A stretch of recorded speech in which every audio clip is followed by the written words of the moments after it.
Sir Congress అధికారంలోకి వస్తే అమలు చేయమని 6 గ్యారెంటీలు అమలు చేయగలమని చెప్పారు సీఎం రేవంత్ రెడ్డి గారు. ఇప్పుడు అది నెరవేరుస్తారని మీరు అనుకుంటున్నారా? లేకపోతే ఇచ్చిన మాట తప్పుతారని మీరు అనుకుంటున్నారా?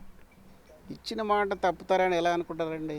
నెరవేరుస్తాడు, కాకపోతే కొంచెం టైం తీసుకుంటాడు. ఇప్పుడు చేస్తా ఉన్నాడు కదా, ఒకటి చేసాడు, దాని తర్వాత స్టెప్ బై స్టెప్ ఇంకోటి రెండోది చేస్తాడు, అలా వన్ బై వన్ తీసేసుకుంటాడు. ఇప్పటికీ 60 రోజులు కావస్తుంది. ఇంకా 40 రోజులే ఉంది. అప్పటిలోపు ఏం చేస్తాడని అంటే 100 డేస్‌లో అని అన్నారు కదా! దాని గురించి మీరు ఒపీనియన్? అవును, 100 డేస్ అని పెట్టారు. 100 కావచ్చు, 110 కావచ్చు, చేస్తారనేది మాత్రం పక్కానండి. చెయ్యరు అని ఎలా చెప్తానండి?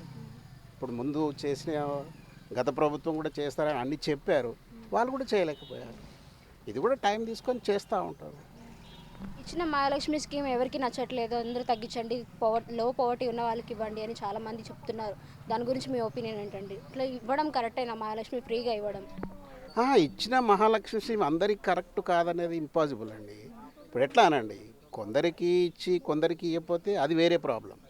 వచ్చిన వాళ్ళైతే తీసుకుంటారు కదా, వచ్చిన వాళ్ళకైతే బెనిఫిటే కదా.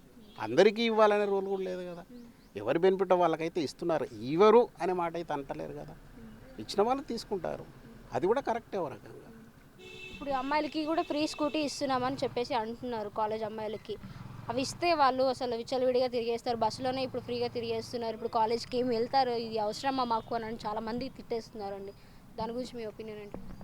ఫ్రీ స్కూటీల గురించి అంటే చెప్పలేమండి, ఎందుకంటే దాన్ని ప్రాసెస్ ఆలోచించి వాళ్ళు ఇవ్వాలి. మరి దాన్ని ఏం డిసిషన్ తీసుకుంటారు అనేది తెలీదు. ఫ్రీ స్కూటీల గురించి కూడా మేము కూడా చెప్పడం కూడా బాగుండదు. సార్ అధికారంలోకి వస్తేనే కాంగ్రెస్ 6 గ్యారెంటీలు అమలు చేయగలమని సీఎం రేవంత్ రెడ్డి గారు చెప్పారు. దాని గురించి మీ ఒపీనియన్ ఏంటండి? మా ఒపీనియన్ అంటే మేడం, 7 లక్షల కోట్లు అప్పు చేశారు. అంత చేసిన వాళ్ళే చేయలేకపోయారు.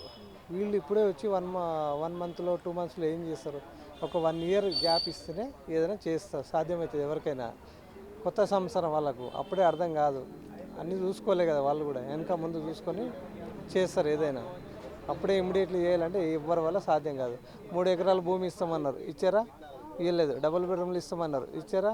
ఇవ్వలేదు. ఇట్లాంటి వాళ్ళే హామీలు 10 ఇయర్స్ పరిపాలించిన వాళ్ళే ఇవ్వలేకపోయారు. వీళ్ళు ఏమి ఇస్తారు? ఎవరికి సాధ్యం కాదు అది.